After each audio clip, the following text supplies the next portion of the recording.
Stoppolás. A 90-es években a bizalom jele volt. Idegenek segítettek egymásnak. Milyen szép gondolat. De mi történik, ha az idegen nem segítő, hanem ragadozó? Ez a történet 2 fiatal lányról szól, akiket elnyelt a föld. De nem csak a föld, hanem a társadalom közönyös sötétsége is. A hatalom bénultsága, a falvak elhagyatott útjai. Hol vetette ki magából a világ a gyermeki bizalmat? Ki hallja a sikolyokat, ha senki nem figyel? Ez nem csak egy eltűnés története. Ez a gonoszság, a kiszolgáltatottság és az ártatlanság törékenységének története.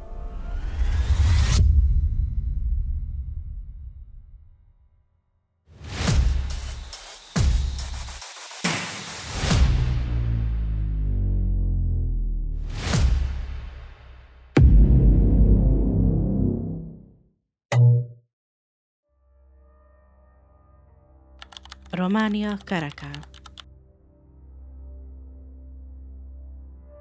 2019. április.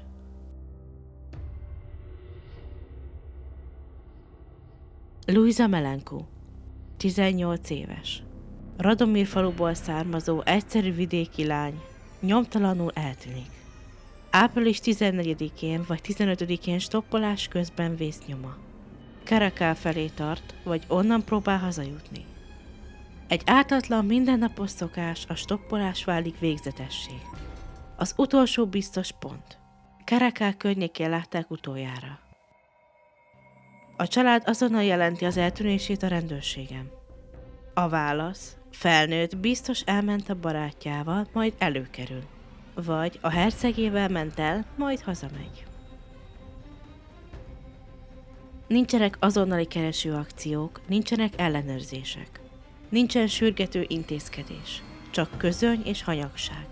Április és május során a család minden kétségbeesett próbálkozása eredménytelen maradt.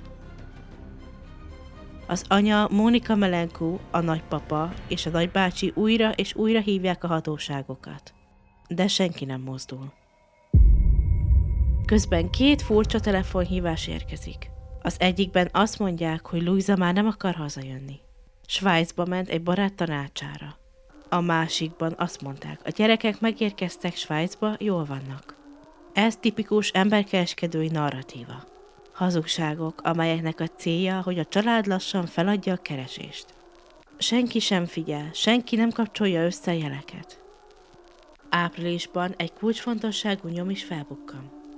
A kamerafelvételeken egy szürke kombi látható a helyszínen. Nagyjából Luisa eltűnésének idején. Ezzel közvetlen kapcsolat rajzolódik ki egy konkrét autó és az eltűnés között. Mégsem hallgatják ki a sofőrt, nem kutatják át a környéket. Nem foglalják le a járművet. Nem osztják meg az információt más szervekkel.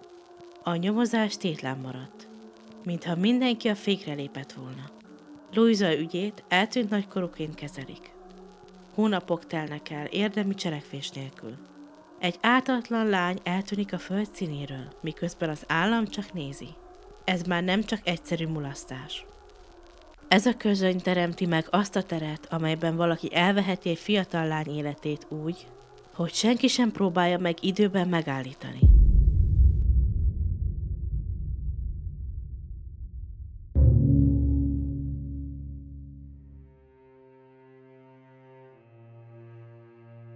...2019. július 25-e, 11 óra 5 perc.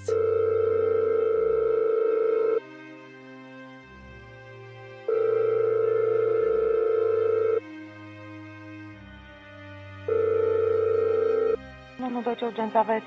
Alo? Bună ziua! Bună ziua! Vreau și în legătură cu poliția. Da. Ce s-a întâmplat? Doamnă, Nu vă numiți. sunt domnișoara, am 15 ani și ieri am fost sechestrată de către un domn. Cum te cheamă? Mă cheamă Alexandra, vă rog veniți repede, nu știu unde sunt. Cum adică nu știi unde ești? În ce localitate te afli? În Caracal, m-a dus în Caracal, dar nu știu unde exact. Păi dă-mi un punct de reper unde te afli în Caracal. Cum crezi că te găsim? Alo? Da, stați, nu plecați, vă rog. Ai fost violată? Da, am fost violată. Da, rămâi la telefon, dar încearcă să dai un punct de reper ca să știm exact ce... Veniți repede, vă rog. Păi să venim unde, frate, în Caracal?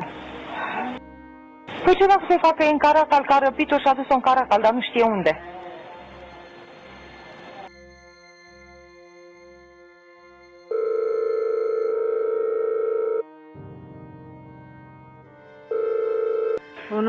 ce urgență aveți? Soția sunt. Unde ești în Caracal? Nu, am trecut, când am văzut prima dată, m-a legat la ochi și eram pe lângă dig. Pe domnul îl cheamă Popescu Lucian Gabriel.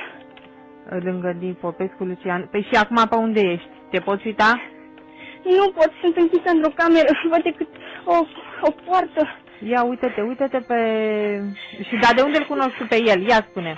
Deci, să vă spun, ieri am ieșit la ocazie ca să mă duc până în oraș.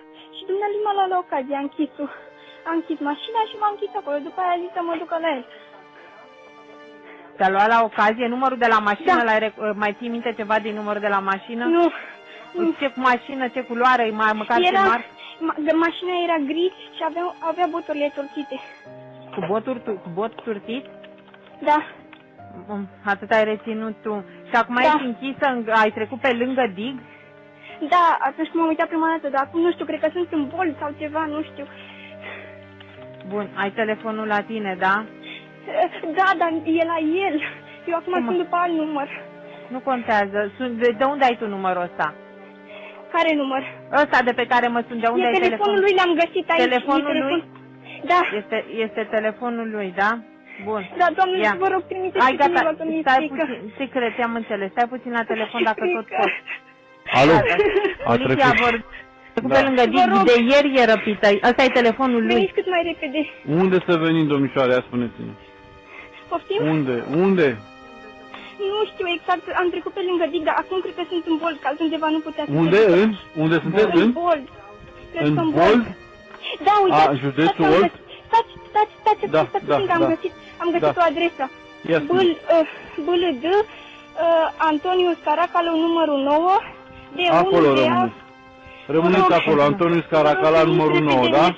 Continuați adresa asta, vă rog, veniți repede că mi-e frică. Ce bloc este acolo? A spus că e un bloc ceva?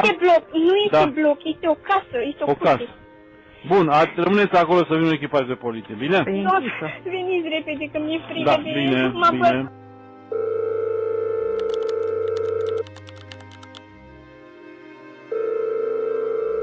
112, ce urgență aveți? Doamna, ați trimis pe cineva, că cred că se întoarce și mi-e frică că mă bate.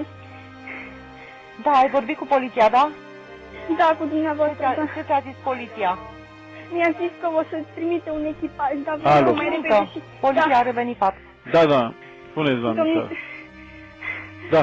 Vă rog, ați trimis pe cineva aici? Am trimis, rămâneți acolo, că în 2 minute n-are cum să zboară, măi, domnișoare. Stați acolo, da? Vor veni echipajul. Păi de cine vă este frică? Alo, de cine vă este frică? De el, m-a bătut. De el? Cine este persoana? Îl cheamă Popescu Lucian Gabriel. Popescu Lucian. Și unde stă ăsta acolo? Am zis că Bold, Antoniu Caracalo, numărul 9. Acolo la numărul 9 stă Popescu ăsta Lucian? Nu știu, am găsit doar o carte de vizită și mă gândeam că poate e a lui. Păi cartea de vizită e a lui? Nu știu. Nu știu nici asta. Bine, așteptați acum. Așteptați acolo, va veni cu echipajul în 2-3 minute, așteptați.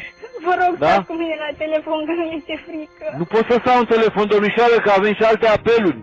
Rămâneți acolo, vine echipajul de poliție, negreșit va veni, da? 2-3 minute, ce naiba, da? Stați liniștită, calmați-vă un pic, da? Mi-e frică. Încercați.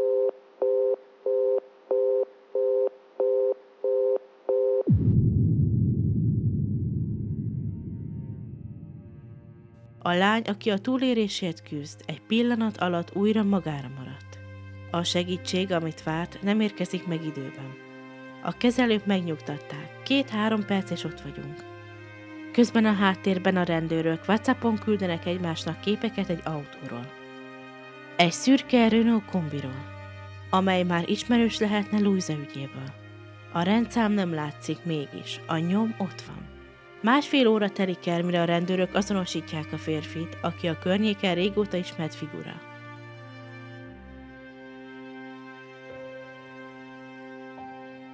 Este körülbelül 11 órakor az első segélyhívás után több mint 12 órával indult meg a valódi keresés. De először rossz címeket ellenőriztek, téves helyszíneket rohantak le. Még életveszély esetén is a házkutatási engedélyre vártak. És speciális egységeket hívtak egy másik régióból. Az első hívás után majdnem 19 órával később léptek be a házba. A rendőrség átkutatja az ingatlant és az udvart. Az egyik sarokban egy fémhordó állt. Benne megégett emberi maradványokkal, fogakkal, csonttöredékekkel, ékszerekkel és ruhamaradványokkal. A ház tulajdonosa George Dinka. Rövid időn belül beismeri, július 25-én megölte Alexandrát, majd hordóban elégette a testét. Július 28-a. 2 nappal később Dinka teljes beismerő vallomást tesz a nyomozóknak és a bíróságnak. Ügyvédje Alexandru Bogdan megerősíti a sajtónak. Ügyfele szerint ő rabolta el, erőszakolta meg és ölte meg és égette meg mindkét lányt, Alexandrát és Louisát. A vallomás részletezi a kronológiát. Louisa Melencourt április 14-én veszi fel stopposként. Hazaviszi, 4 napig fogva tartja, többször megerőszakolja. Még egy szomszédot is, Stefan Risipeteánut is bevonja. Aztán megöli és elégeti a testét. Alexandrát július 24-én rabolja el hasonló forgatókönyv szerint. Elrabolja, megerőszakolja, bántalmazza, végül megöli. Majd az említett fémhordóban elégeti. Dinka részletesen leírja a módszert. Gázolajjal, rongyal, műanyag hulladékkal táplálta a tüzet órákon át. Vallomását rögzítik. A bíróságon is elhangzik. Ezek alapján gyorsan és egyértelműen ő lesz az első számú gyanúsított mindkét gyilkosságban.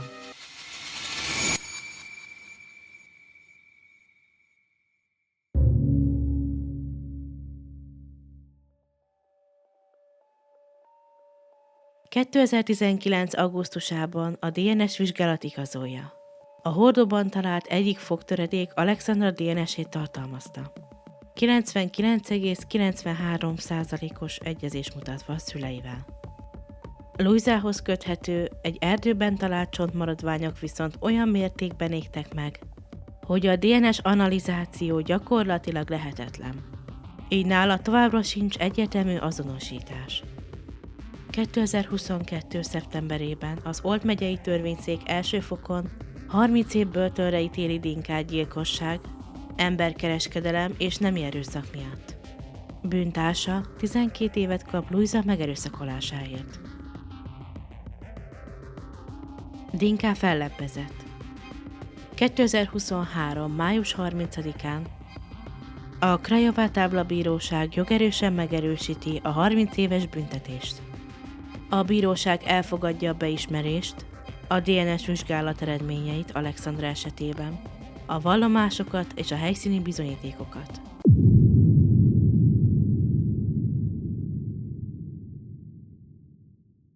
A történet azonban itt még nem ért véget. 2024 és 25 között Dinka fokozatosan elkezdi visszavonni a vallomásai egyes részeit. Különösen Louisa ügyében. Írásos beadványokban és tárgyalásokon azt állítja, hogy Louisa él. Mások vitték el Bukarestbe. Őt kényszerítették a gyilkosságok beismerésére. Csak az elrablást és a szexuális erőszakot ismeri el. Alexandra esetében nem tagadja ilyen egyértelműen a gyilkosságot, de a visszavonás fókusza Louisa.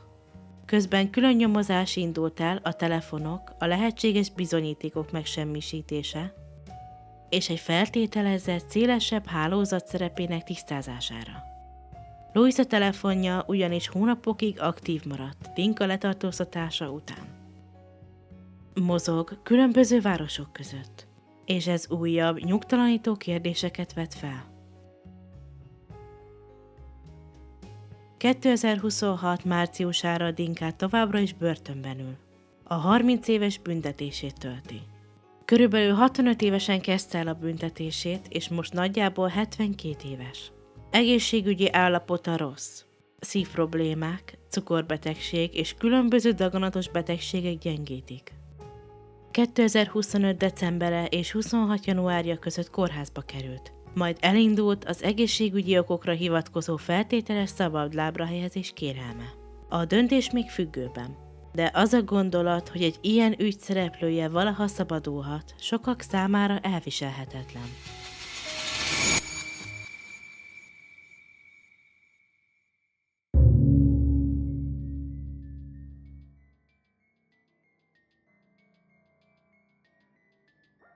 A történet ellentmondásai ettől a ponttól sűrű kötként borulnak a valóságra. Egyre több jel mutat arra, hogy a sötétség mélyebb, mint amit valaha a hivatalos iratok elmeséltek. Dinka vallomása és annak visszavonása az igazság árnyékában lebeg. Eleinte mindent beismert. Elrabolta, megölte, majd elégette a lányokat. Később visszakozik, és azt mondja, hogy az elrablást és az erőszakot vállalja. A gyilkosságokat nem. A családok szerint hazudik, és valójában ez egy nagyobb. Caracal környékén régóta működő emberkereskedelmi hálózatot próbál védeni. Elterelni a figyelmet azokról, akik talán még nála is hatalmasabbak.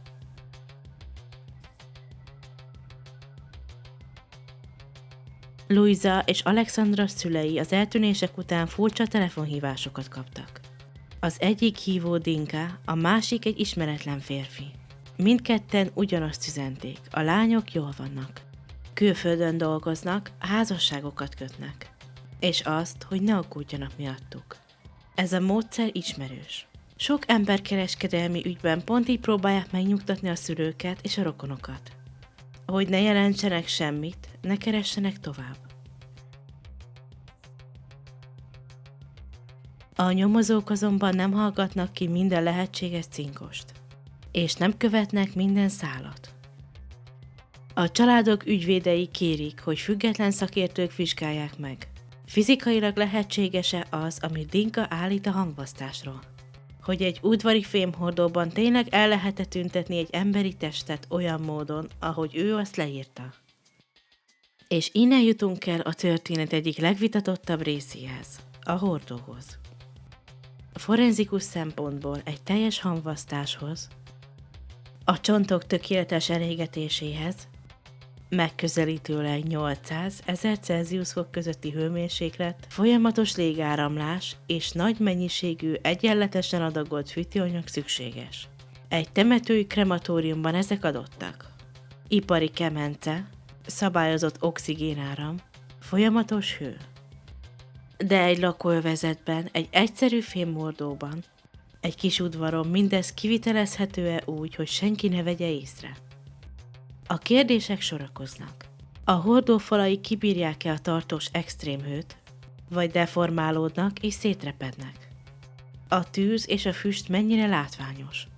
A szag, az égő hús, a műanyag és a rongy keveréke valóban észrevétlen tud maradni egy olyan helyen, ahol szomszédok élnek és ahol emberek jönnek, mennek. Vajon senki nem látta, nem érezte, nem hallotta?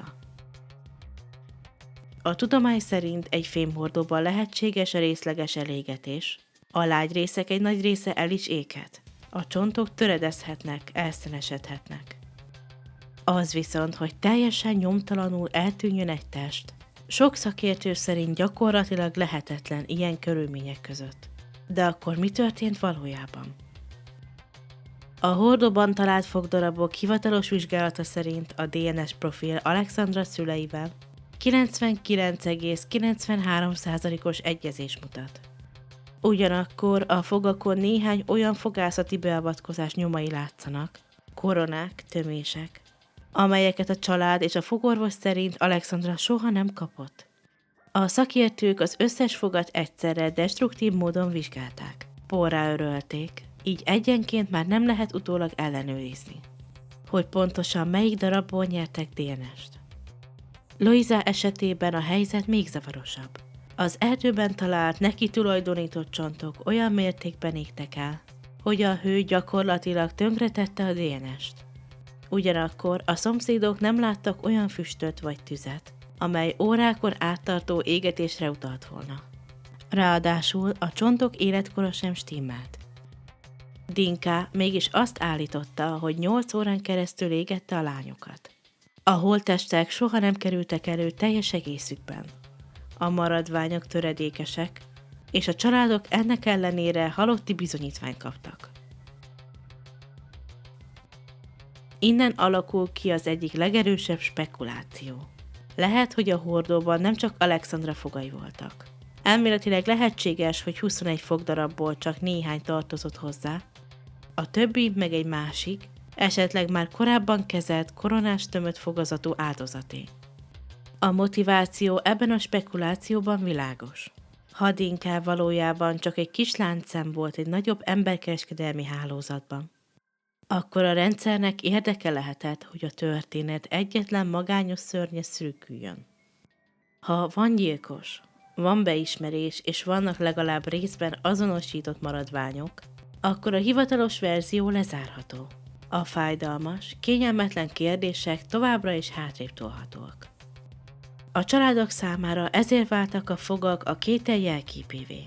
Ez nem lehet a mi lányunk fogazata, mondják. Nem fogadják el a halotti bizonyítványt, nem adják át a saját DNS mintájukat, és tiltakoznak a lezárás ellen. Minden egyes fogdarab egy újabb kérdést hordoz. Kié volt valójában, honnan került a hordóba, és miért nem lehet újra vizsgálni.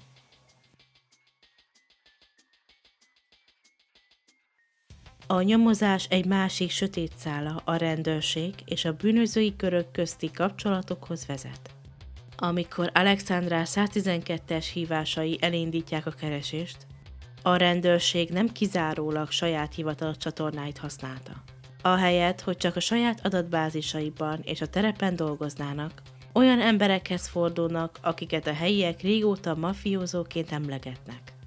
Az egyik legismertebb közülük Remus Radoy, alias Kodita. Helyi vállalkozó, egy biztonsági cég tulajdonosa, aki korábban már szerepelt emberkereskedelemmel és uzsorával kapcsolatos ügyekben.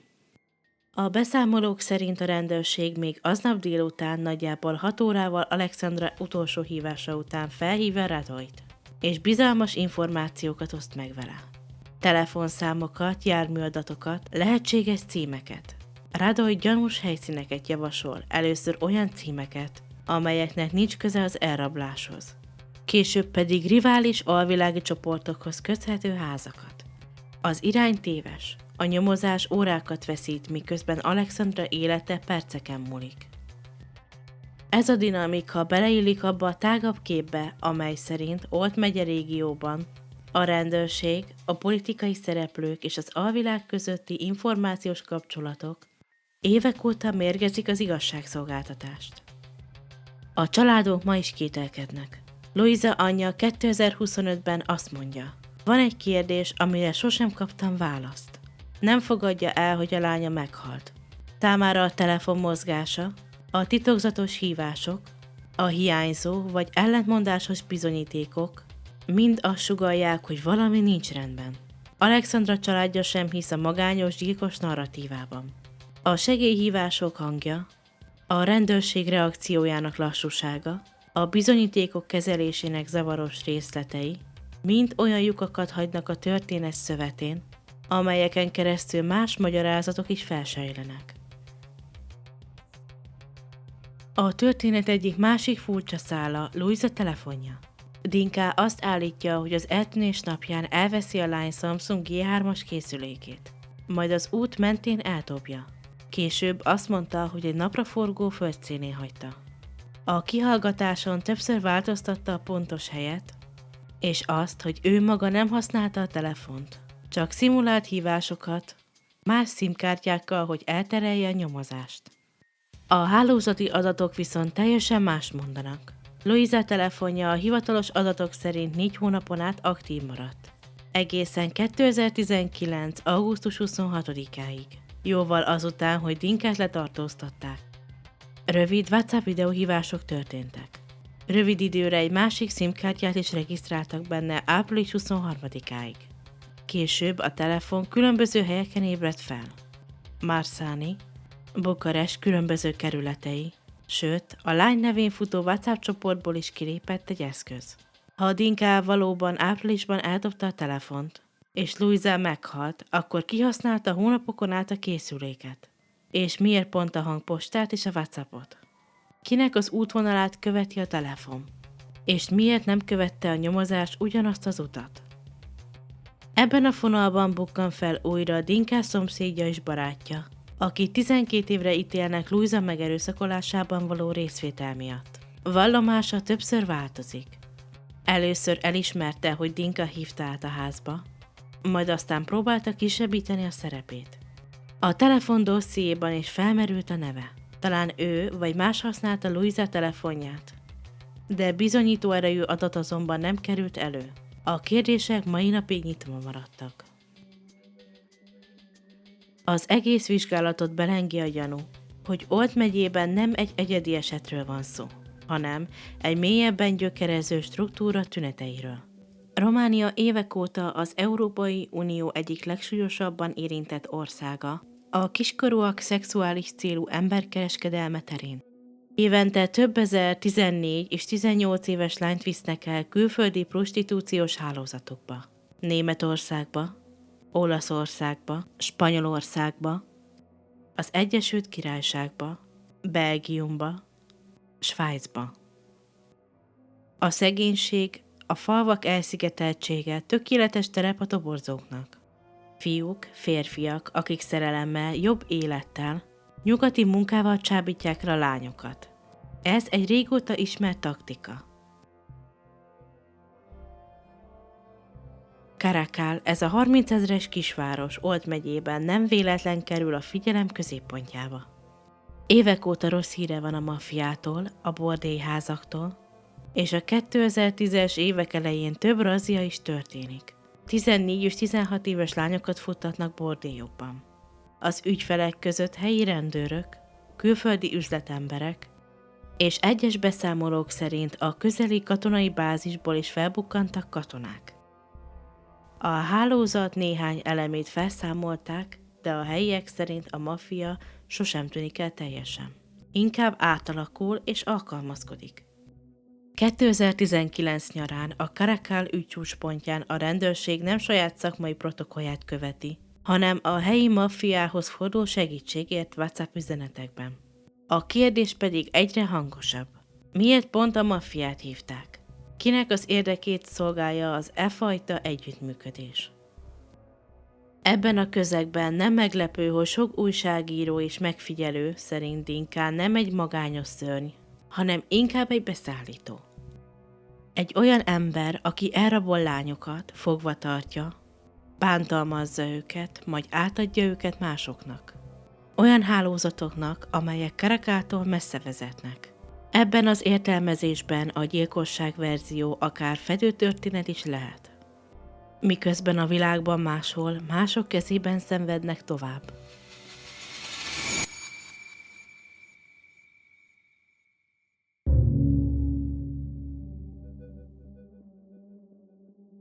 A spekulációk itt nem álltak meg. A Deveseszló amerikai rakétavédelmi bázis közelsége mindössze 8-10 kilométerre Caracaltól fekszik. Ez táptalajt ad egy sor összeesküvés elméletnek. Orosz barát portálok és romániai peremmédiák azt kezdik terjeszteni, hogy Dinka valójában egy olyan hálózat része, amely fiatal lányokat szolgáltat NATO és amerikai katonáknak. Ez az elmélet szerint a lányokat a bázisokra viszik, ott megerőszakolják őket, és eltüntetik. Ezért próbálják eltusolni a nyomozást.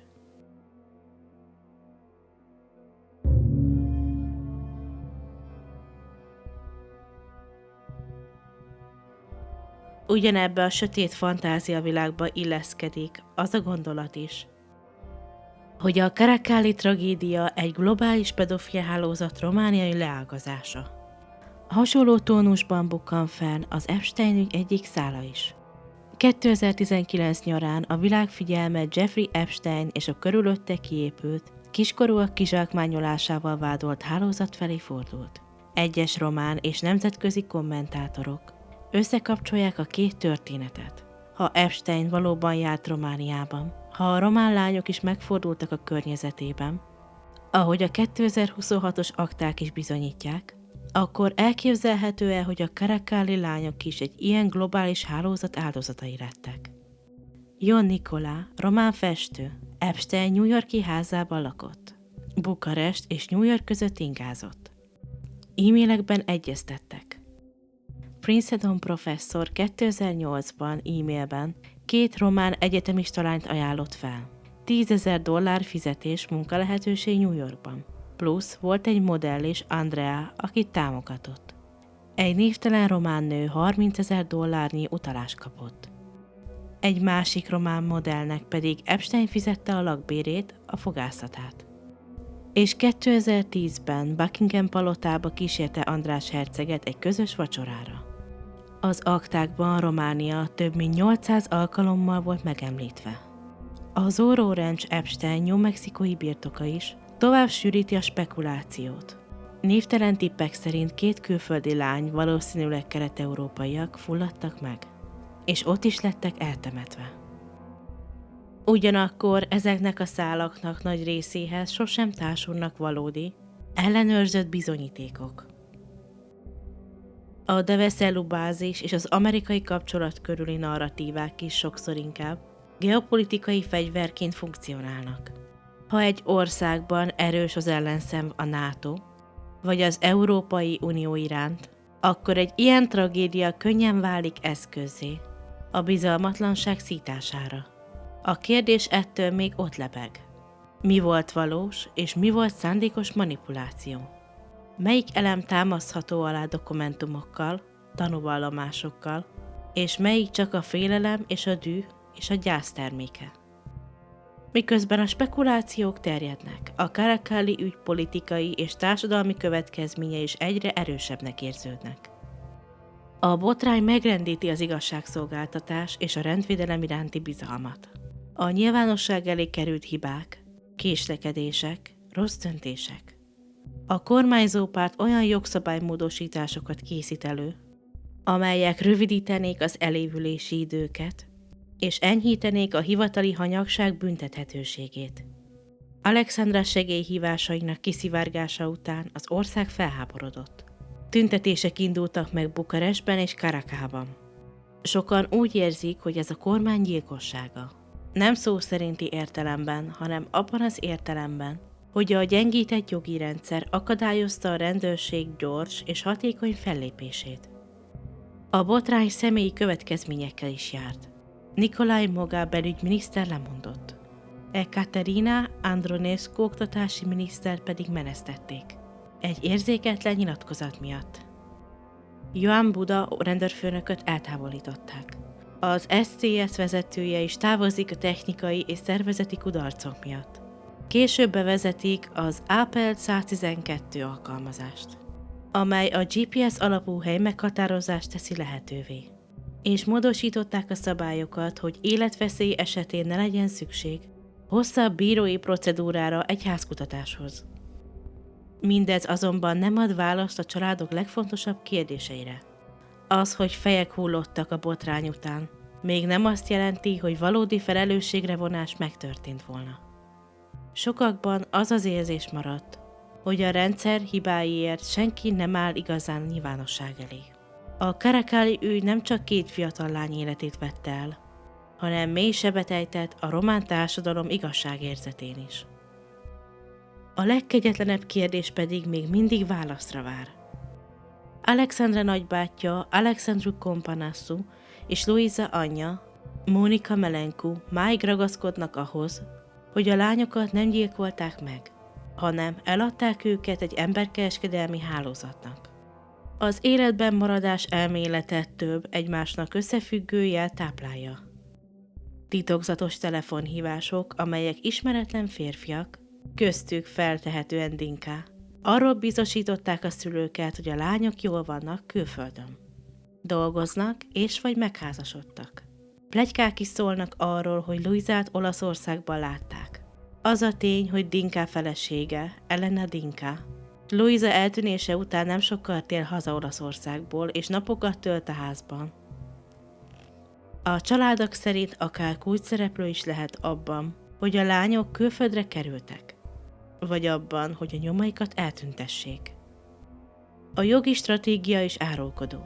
Alexandra családjának ügyvédje egy ponton azt javasolta, hogy Dinkát inkább emberkereskedelemért ítéljék el, ne gyilkosságért. Ha a bíróság ezt fogadná el, a halotti bizonyítványt érvényteleníteni kellene, és a lányok hivatalosan is továbbra eltűntként szerepelnének a rendszerben. Így a nyomozás kényszerűen nyitva maradna. Ma Luisa hivatalosan még mindig eltűnt. A DNS azonosítása nem 100%-os. A telefonja pedig egy olyan szál, amelyet újra és újra elővesznek. Monika Melenkó évek óta harcol az ügy újranyitásáért. Különösen a bizonyítékok megsemmitése gyanúja miatt. A Caracal ügy nem csupán egy bűncselekmény története. Egy ország tükre, amelyben egyszerre látszik a szegénység, a korrupció, az intézmények gyengesége és az emberkereskedelem sötét iparága. A stoppolás, ami valaha a bizalom, az egymásra utaltság hétköznapi gesztusa volt, itt a kiszolgáltatottság szimbólumává válik. Két fiatal lány története, és a köréjük szövődő bizonyítékok, ellentmondások, spekulációk arról mesélnek, mennyire vékony a határ a valóság és a hazugság, az igazság és a fedőtörténet között. És amíg a fogak, a telefonok, a hordó, a hiányzó válaszok körül ekkora a csend, addig a kérdés nyitva marad. Ez egy lezárt ügy, vagy csak a felszínre hozott darabja egy sokkal nagyobb láthatatlan történetnek.